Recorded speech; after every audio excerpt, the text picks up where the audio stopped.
The Selfish Path to Romance. Download Chapter 1 for free at drkenner.com. You can't leave yet. The doctor said it takes 48 hours to get that stuff out of your system. I wonder how long it takes to get someone you're stuck on out of your system. I know how you feel, Miss Kubelik. You think it's the end of the world, but it's not. I went through exactly the same thing myself, and I was mad about it. But I knew it was hopeless, and I decided to end it all. You know where I finally shot myself? Where? Here. In the knee? It was a year before I could bend the knee. But I got over the girl in 3 weeks. Still lives in Cincinnati. Has 4 kids and gained 20 pounds. Sends me a fruitcake every Christmas. That's cute. That's from Jack Lemmon and Shirley MacLaine in The Apartment, the movie The Apartment.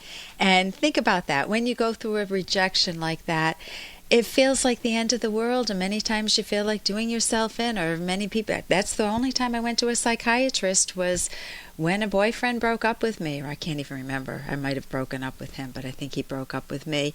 And I walked into a psychiatrist's office at Brown University, and he looked at me, and at the time all they did was give you a pill to pop. He gave me 2 Valium, sent me home, told me to get a good night's sleep. And it actually worked for me. I felt better the next day and never went back to him.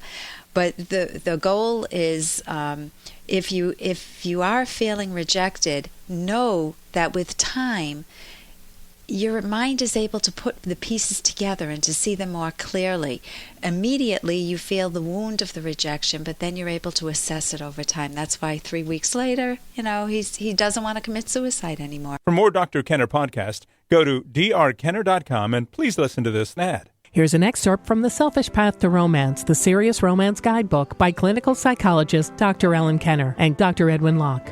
Just how do you go about judging someone?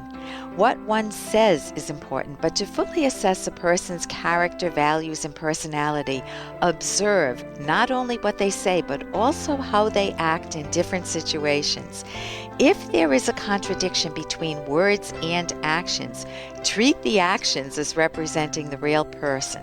Actions reveal your partner's actual operating values or philosophy. If a person claims to be honest but lies, that person is a liar.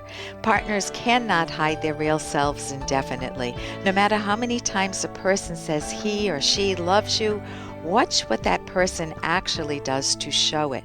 You can download Chapter 1 for free by going to drkenner.com. And you can buy The Selfish Path to Romance at amazon.com.